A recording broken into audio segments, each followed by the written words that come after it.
नमस्कार भावांनो, बैलगाडा क्षेत्रातील देव साहेब रुत्सम दशम हिंदकेसरी बकासूर. भावांनो, आपला बकासूर कालच कासेगाव हिंदकेसरी मैदानात पलताना दिसला, पंचम क्रमांकाचा मानकरी झाला. तर भावांनो, नाव असेल ओरिजिनल दशम हिंदकेसरी. इतर हिंदकेसरी मैदानात द्वितीय, तृतीय, चतुर्थ, पंचम हे नंबर केले जातात, पण ते हिंदकेसरी ओरिजिनल मध्ये पकडले जात नाही.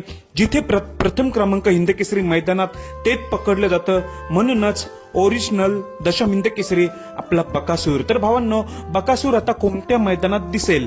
तर भावांनो, एका दिवसाच्या गॅप नंतरच आपल्याला बकासूर दिसणार आहे, म्हणजे आजचीच गॅप असणार आहे. उद्याच्या मैदानात 100% पलताना दिसेल. तर उद्याचं कोणतं मैदान? वार मंगळवार दिनांक 18 मार्च रोजी भव्य असं ओपनचं बैलगाडा शर्यतीचं मैदान होत आहे. मानाचं पारंपरिक हे मैदान आहे.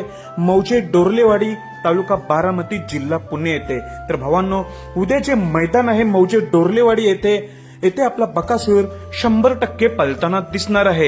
येथे बक्षिसाचं स्वरूप आहे प्रथम क्रमांक 71,000 तरी पण हे मैदान मानाचं असल्यामुळे येथे या मैदानात आपला बकासूर 100% दिसणार आहे. या मैदानाचं नाव आहे श्री संत शिरोमणी तुकाराम महाराज केसरी 2025. भावांनो, या मैदानात उद्या आपला बकासूर 100% सज्ज झालेला आहे. त्यानंतर 20 मार्चला देखील वडगाव हवेली मैदानात 2 लाखाच्या मैदानात दिसणार आहे.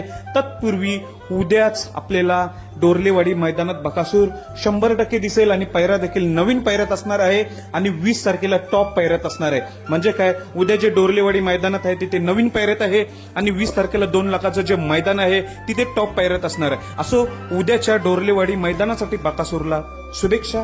धन्यवाद भावांनो.